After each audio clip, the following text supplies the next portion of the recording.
Amén. Si eres nuevo con nosotros, hemos estado estudiando el Evangelio de Lucas. Ha sido un gozo estudiar este Evangelio por varias semanas. Y ahora estamos en Lucas 20. Y estos pasajes resaltan la controversia de Cristo.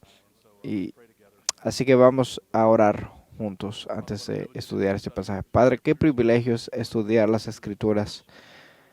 Oramos que tú nos des corazones humildes para estudiar tu palabra. Que danos, Señor, corazones humildes para recibir tu palabra. Oramos en el nombre de Jesús. Amén.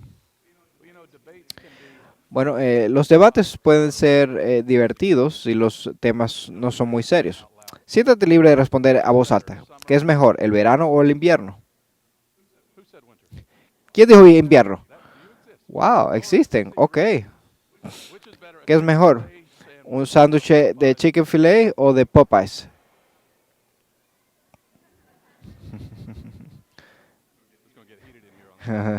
Se va a poner caliente aquí. ¿Cómo se pronuncia GIF? ¿GIF o GIF? No sé.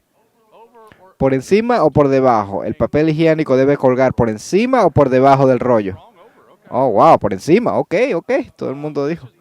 ¿Qué es mejor, el acento americano o el británico? Bueno, todo el mundo le gusta el acento británico. ¿Qué es peor, un introvertido callado o un extrovertido ruidoso? ¿Sí o no? ¿Renunciarías 3 dedos por $1.000.000? ¿Sí o no? ¿La piña debe estar en la pizza? ¡Wow! Bueno, eh, quizás estos debates son más importantes de lo que yo me di cuenta. Pueden ser divertidos, pero si estás debatiendo cosas serias, la intensidad cambia un poco. Y vivimos en una cultura cuando todos quieren discutir de todo. Por ejemplo, la controversia de los M&M's, de los caramelos. Pero sabemos que no todo tema merece ser debatido. Pablo le dice a Timoteo que evite las controversias vanas. Pero aquí vemos en este texto debates importantes, controversias importantes. Jesús está hablando con estas autoridades religiosas y temas resaltan. Y hay dos maneras como tú puedes responder. Es con humildad o con hostilidad. 6 perícopas aquí vemos en Lucas de 20 al 21:4, con varias cosas controversiales. En el verso 1 a 8, Jesús habla de el Sanedrín y Jesús cuestiona, el Sanedrín cuestiona la autoridad de Jesús. Luego vemos la parábola de la viña, que habla sobre los líderes religiosos. Luego vamos a ver la cuestión de pagar el impuesto al César, un tema muy candente. Luego hablamos de la cuestión del matrimonio y la resurrección. Y luego la pregunta sobre el hijo de David. Y luego termina en la viuda pobre en el templo. Entonces Jesús pasa algunos de sus últimos momentos enseñando y respondiendo preguntas antes de su arresto. Y vemos en el capítulo 21 que él estaba enseñando justo antes de los eventos de la crucifixión. Así que aquí, en este pasaje, vamos a ver 3 perícopas hablando de la autoridad de Jesús, una parábola controvertida y la controversia sobre el pago de impuestos. Primero, la controversia sobre la autoridad de Jesús. Ahora, la cuestión de la autoridad de Jesús atraviesa sobre todas estas escenas conflictivas. Ha sido una de las cuestiones más importantes. El erudito James Edwards dice sobre la cuestión de la autoridad de Jesús: la característica de Jesús que dejó la impresión más duradera en sus seguidores y causó mayor ofensa a sus oponentes fue su exousia, o sea, su libertad soberana y autoridad magistral. Ahora, ¿cómo ha impactado y ofendido Jesús a la gente con su autoridad hasta ahora? Bueno, de varias maneras. leemos que él enseñó con autoridad, no como los escribas. Vemos que tiene autoridad para perdonar el pecado, para curar a los enfermos, para dar vista a los ciegos, para dar oído a los sordos, para resucitar a los muertos, para calmar el mar, para alimentar a miles de personas, para declararse Señor del sábado. Y ahora, más recientemente, Jesús ha entrado en Jerusalén montado en un pollino y ha sido proclamado como rey. Y después ha procedido a limpiar el templo. Y eso lleva a la pregunta de las autoridades. ¿Quién te crees que eres? ¿Quién te da esta autoridad? El verso 20, Jesús estaba predicando a la gente, predicando el Evangelio, y se está predicando a él mismo como el centro del Evangelio, que él es el Mesías, él es aquel que ha venido a salvar a Israel de sus pecados. Pero no todo el mundo está interesado en escuchar las buenas noticias. Vemos aquí que este alto tribunal judío, los sumos sacerdotes, los escribas y los ancianos, le dicen, dinos con qué autoridad haces estas cosas, o quién te dio esta autoridad. Dinos. Estas cosas se refieren a los incidentes anteriores en el templo. ¿Con qué autoridad haces estas cosas? ¿Con qué autoridad sacas un látigo y limpias el templo? ¿Quién te crees tú que eres? Eres un rabino sin credenciales de un pueblo atrasado en Nazaret. Y ves, sin duda, mucha gente continúa teniendo esta pregunta hoy acerca de Jesús. ¿Qué le da a Jesús la autoridad de decirme qué hacer con mi dinero? ¿Qué le da a Jesús la autoridad de demandar que yo lo adore? Como alguien me dijo una vez, a Jesús no le importa con quién yo duermo. Bueno, esa es la cuestión. Los líderes religiosos quieren atrapar a Jesús ante la multitud, pero Jesús no responde directamente. Le mandan incluso espías para tratar de atraparlo. Lo están tratando de atrapar para que responda una pregunta mal y entonces lo pueden acusar de algo. El único problema que tienen es que Jesús es más inteligente que ellos. Jesús no le responde directamente, sino que le responde con otra pregunta. Como les dice, ok, yo también les haré una pregunta. Me encanta cómo hace Jesús esto. Es interesante ver cómo Jesús a veces habla con sus oponentes, porque están tratando de traer una de intimidarlo con una pregunta, con sus números. Y a menudo los cristianos en el público siempre sentimos que estamos jugando a defensa. Pero mira el estilo de enseñanza de Jesús, que es el uso de preguntas. Hay un buen libro en evangelismo hablando de preguntando a Jesús. A veces alguien dijo que debe simplemente ponerle una piedra en el zapato a alguien. Dale algo para pensar. ¿Cómo llegaste a esa conclusión? ¿Has leído algún libro de ese tema? Y aquí Jesús levanta esta pregunta. ¿El bautismo de Juan era del cielo o de los hombres? Bueno, esto es difícil. No para nosotros, obviamente. Es difícil para los líderes religiosos responder esto por toda la conclusión, la cuestión, porque ellos no reconocían a Juan ni su bautismo.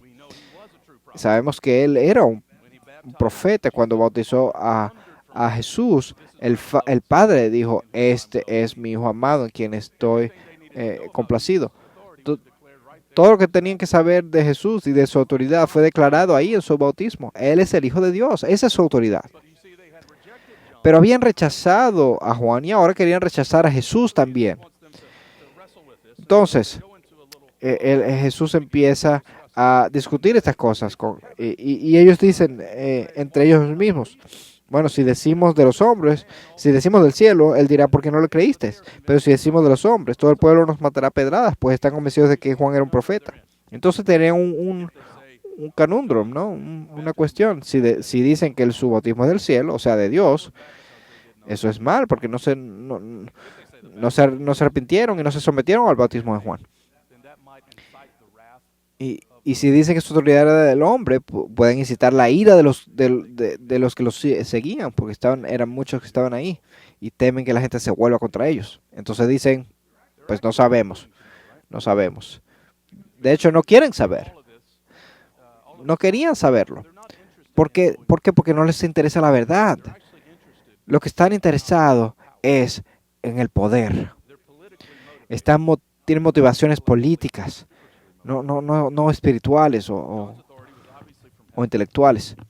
La autoridad de Juan obviamente venía del cielo. Y Jesús no elude la pregunta. Pero los líderes religiosos no querían abrazar esta verdad. Así que Jesús no les responde a la pregunta. Y lo que hace es exponer su pecado, exponer su temor. Ellos debieron haberse arrepentido. Pero quieren jugar estos juegos para no perder su poder. Ahora, ¿por qué hay gente que no sigue a Jesús hoy día? Bueno, si tú confiesas que Jesús es Señor, todo en tu vida va a cambiar. Y eso es grande. Eso asusta a la gente. Los líderes religiosos en Jerusalén no querían examinar las pruebas porque conocían las implicaciones. Y a menudo, bajo las preguntas intelectuales, suelen esconderse miedos profundos y deseos egoístas que previenen que la gente venga a conocer la verdad. Aldous Huxley, un famoso filósofo y escritor, dijo: la filosofía del sinsentido era esencialmente un instrumento de liberación de un determinado sistema de moral. Nos oponíamos a la moral impuesta por Dios porque interfería con nuestra libertad sexual. Y eso es verdad hoy también, ¿no? La razón por la cual no quieres someterte a la autoridad de Jesús es porque eso va a impactar tu vida. Y esto no era libertad sexual ni nada, era el miedo de perder control. Son los líderes los que no nos permiten someternos a la autoridad de Jesús. Mis amigos, Jesús es una autoridad a la cual nos podemos someter libremente. Y mira tu vida, ¿no quieres cambiar? Así que decimos: Cristo, ven y cámbiame, ven y cámbiame. Así que esa es la controversia aquí acerca de la autoridad de Jesús. Y ese tema de autoridad va a continuar en estas siguientes controversias. Segundo, la parábola polémica. A veces se llama la parábola de los labradores malvados. Ahora, si creemos que Jesús está evadiendo la cuestión de la autoridad, esta parábola de los labradores lo aclara. Él afirma claramente su autoridad. Esto es una parábola del juicio. Se parece mucho a la parábola de Natán sobre David. Cuando David está intrigado por la historia de Natán hasta que se da cuenta que es acerca de él. Y aquí ellos percibieron que la historia era acerca de ellos también. Pero la diferencia fue que David se arrepintió y ellos no.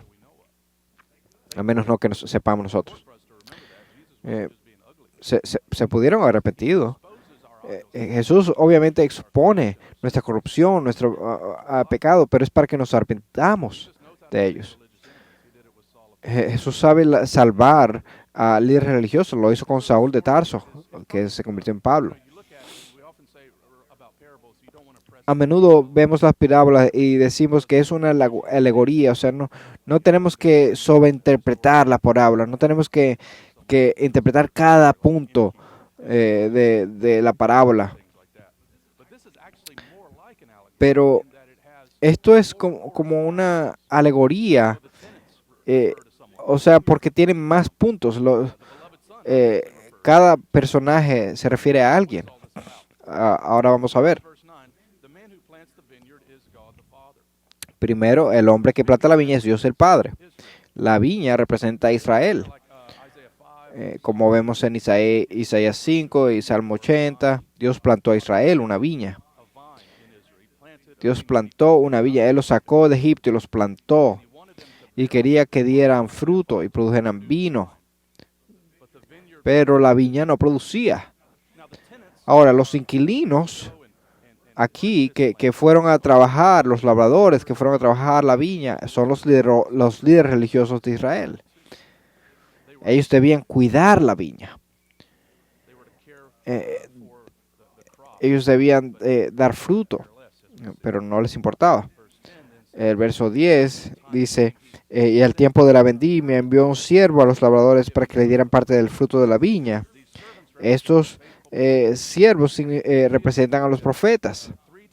Y vemos en la historia 3 veces los profetas fueron enviados para que recibieran el fruto de la viña y los labradores los golpearon y los enviaron con manos vacías. Les pagaron con puño. Esto es ilustrativo de lo que pasó a través de la historia redentora. Dios envió a los profetas y ellos fueron golpeados. Jeremías fue golpeado y puesto en el cepo. Isaías, dice la traducción, fue cerrado en 2. Zacarías murió apedreado en el templo. En Nehemías 9 dice, ustedes pusieron la ley de Dios a sus espaldas y mataron a los profetas. Pero lo que vemos aquí es la maravillosa paciencia y la misericordia de Dios. Un profeta tras otro es rechazado y perseguido. Y una y otra vez Dios envía otro y otro profeta, otro labrador. Israel tenía una historia de rechazo a la palabra de Dios. Y luego vemos que el dueño de la viña va a hacer algo diferente. Dice verso 13. Entonces el dueño de la viña dijo, ¿qué haré? Enviaré a mi hijo amado. Quizá a él lo respetarán. Aquí podemos recordar el bautismo de Jesús. Este es mi hijo amado, dice Dios. Cristo claramente se entiende a sí mismo como el hijo en esta parábola, en esta alegoría. Y al él entrar a la viña, él es el único, el heredero. Él es el siervo final. ¿Lo van a recibir a él? No. Lo van a matar a él también. Cuando lo arrojan fuera de la viña, eso puede significar como Cristo fue crucificado fuera de la ciudad. Cristo está prediciendo su propia muerte aquí. Y luego, verso 15, Cristo pregunta, ¿y qué le hará el dueño de la viña? Y responde, vendrá y destruirá a estos ladrones y dará la viña a otros. Nota que el reino se va a dar a otros. Esto representa a los gentiles. Vemos que el evangelio va a los judíos y luego a los gentiles. Eso no significa que no hay futuro para los judíos, como si no pudieran entrar al reino de Dios. No, muchos se convirtieron. Pero el plan de Dios iba a ser enfocado en los que están afuera de Israel, el evangelio ir a las naciones. Y cuando escuchan esto dicen, no, nunca suceda tal cosa. Pero él mirándolos fijamente les cita el Salmo 118. La piedra que desecharon los constructores, esa en piedra angular se ha convertido. Y todo el que caiga sobre esa piedra será hecho pedazos, y aquel sobre quien ella caiga lo esparcirá como polvo. Ahora quizá hay un juego de palabras aquí, porque en hebreo, tanto en hebreo como en arameo, las palabras hijo, ben, y piedra, eben, son similares. Jesús cuenta esta historia sobre el hijo rechazado y luego sobre la piedra rechazada. Jesús es el hijo y la piedra. Como se mencionó la semana pasada en el Salmo 118, los enemigos eran los gentiles, las naciones circundantes. Pero aquí los enemigos son los dirigentes de Israel, los que rechazan al Mesías. Qué tragedia. Que al rechazar al Mesías estaban clavando su propia tumba. Estaban cavando su propia tumba. Estaban rechazando al Mesías, al dador de la vida. Iban a ser aplastados. La ironía es que ellos creen que se están deshaciendo del Hijo, pero se están destruyendo a sí mismos. Entonces, esta es la pregunta más básica. ¿Crees en Jesús o no? ¿Lo has rechazado o lo has recibido? El Padre ha enviado a su Hijo amado. ¿Qué más puede hacer? Él ha enviado a su Hijo amado. Y si crees en Él, serás salvo para siempre. Cristo viene con amor, ofreciendo su vida por ti. No rechaces. Más bien considéralo tu Salvador. Hazlo la piedra angular de tu vida. No hagas lo que muchos hacen, tratar de trabajar su propio proyecto de salvación. No hagas lo que algunos hacen que piensan que Dios, el dueño de de la viña, ha muerto. O como algunos quieren librar sus mentes del Hijo amado para que no tengan que pensar en esto. No, cree en el Hijo y tendrás vida. Ahora, sabiendo que esta parábola los acusa, los dirigentes intentan arrestar a Jesús. Diferente contexto, ¿no? Los escribas y los principales sacerdotes procuraron echarle mano en aquella misma hora, pero temieron al pueblo, porque comprendieron que contra ellos había dicho esta parábola. Están indignados, pues Jesús se presenta como el Mesías, el Rey, el Hijo de Dios, y desenmascara sus duros corazones. Antes de seguir, es importante notar a este concepto de Cristo como la piedra angular, porque es un concepto importante y rico. Dios toma aquello que ha sido rechazado y lo convierte en, para algunos, la piedra angular. Es una hermosa imagen de Cristo. Ahora, normalmente no construimos casas de piedras, pero en otros países hay muchos edificios que están construidos de piedra y son importantes. La gente sabía lo importante que era una piedra angular, la piedra de fundamento para esa casa. Todo sería el edificio estaría apoyado en esta piedra. Y esto es una imagen hermosa acerca de Cristo, que nuestra vida entera debe ser construida en Cristo. Él es el que debe dar significado a nuestra vida. Solo Él puede cargar el peso de nuestra vida. Entonces la pregunta fundamental es, ¿quién es Jesús? ¿Entiendes a Jesús de manera correcta? Y si lo entiendes de manera correcta, tu vida se puede alinear correctamente. De otra manera, no tienes fundamento. Cuando tú tienes a Jesús como tu fundamento, eso es lo que tienes. Tienes respuesta a tu identidad, tienes respuesta a tu comunidad y tienes respuesta a tu propósito. ¿Quién soy yo?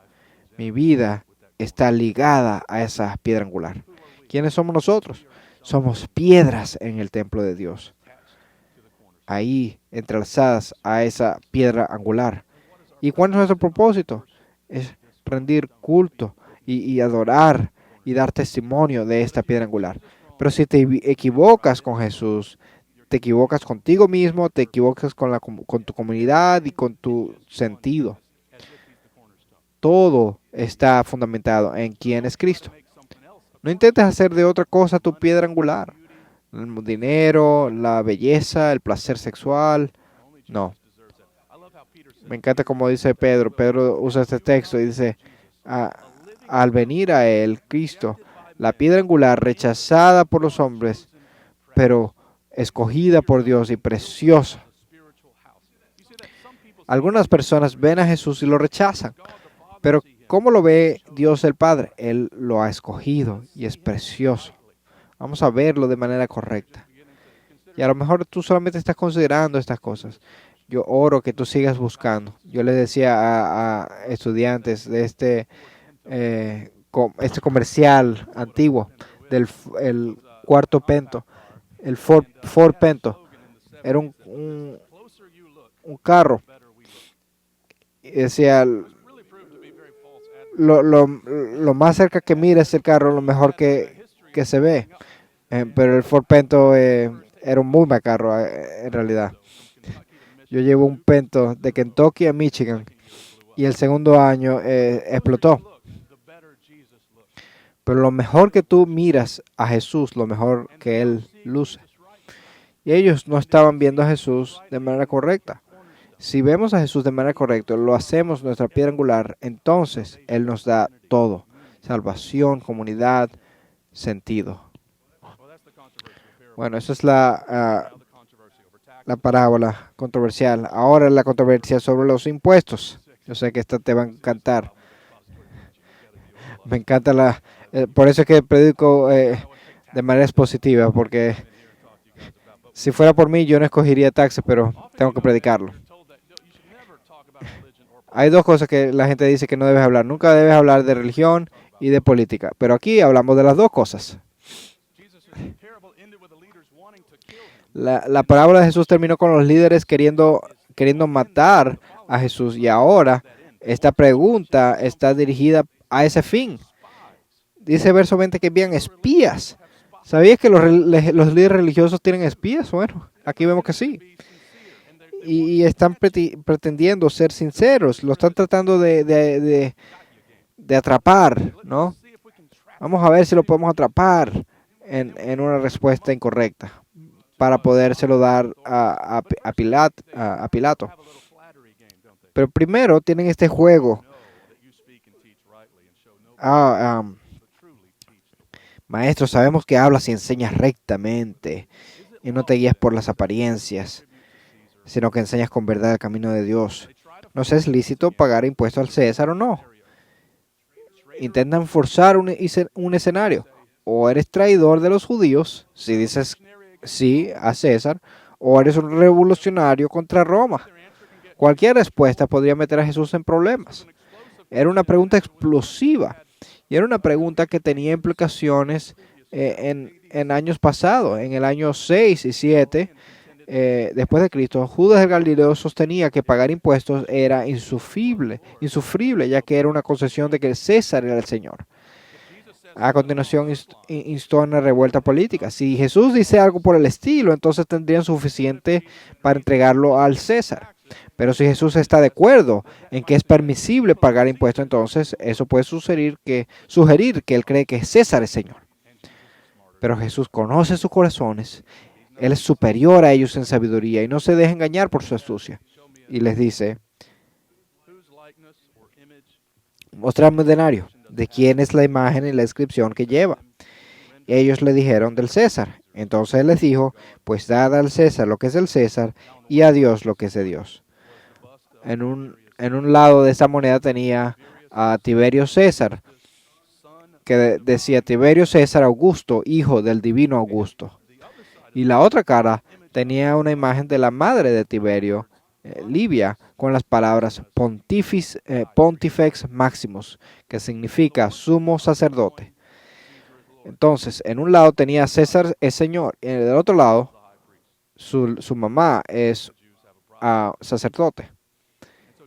Entonces, los judíos tenían un problema con esto y decían, Jesús dice, dale a César lo que es del César y a Dios lo que es de Dios. Ahora, esto no responde todo lo que tenemos que saber acerca del mundo político y cómo ser un cristiano, pero responde algunas preguntas significativas.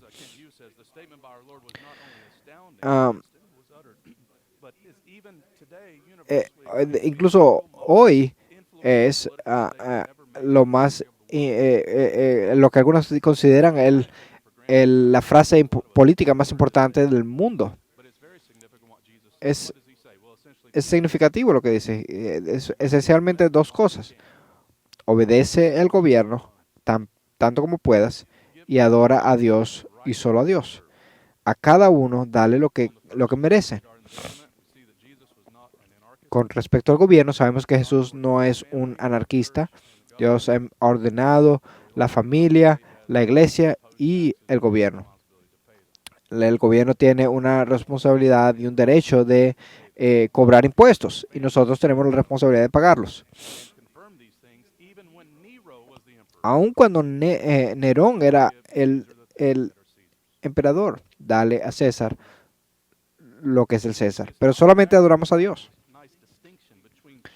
No es una distinción clara entre la iglesia y el Estado, sino que le está diciendo que César no es Dios. César está bajo Dios. Y todos los líderes están bajo Dios. Las naciones se levantan y caen bajo la mano soberana de Dios. Y por eso solo lo adoramos a Él.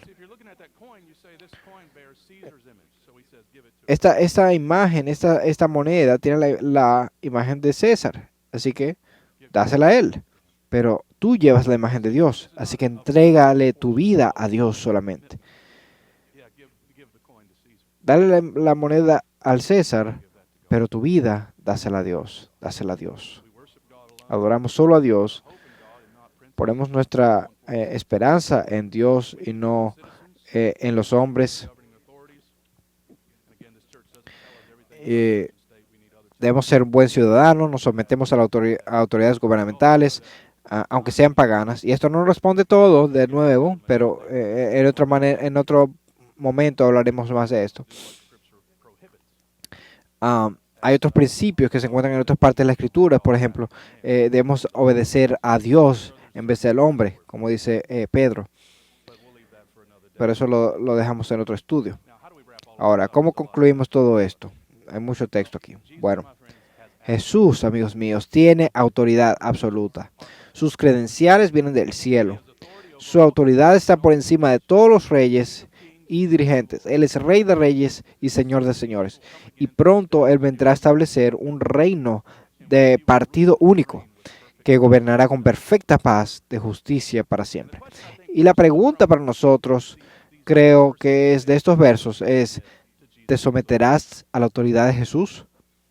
¿Te vas a someter a la autoridad de Jesús? Quiero que pienses en estas cosas. Primero, permite que su autoridad te cambie. O sea, somete cada aspecto de tu vida al Señor Jesucristo. No a Jesús más mis sentimientos, o Jesús más mi tradición, o Jesús más lo que te guste. Sino que permite que Jesús tenga autoridad sobre tu vida sexual, sobre tus relaciones, sobre tus estudios, sobre tu ira, sobre tu dinero. Permite que la autoridad de Jesús te cambie.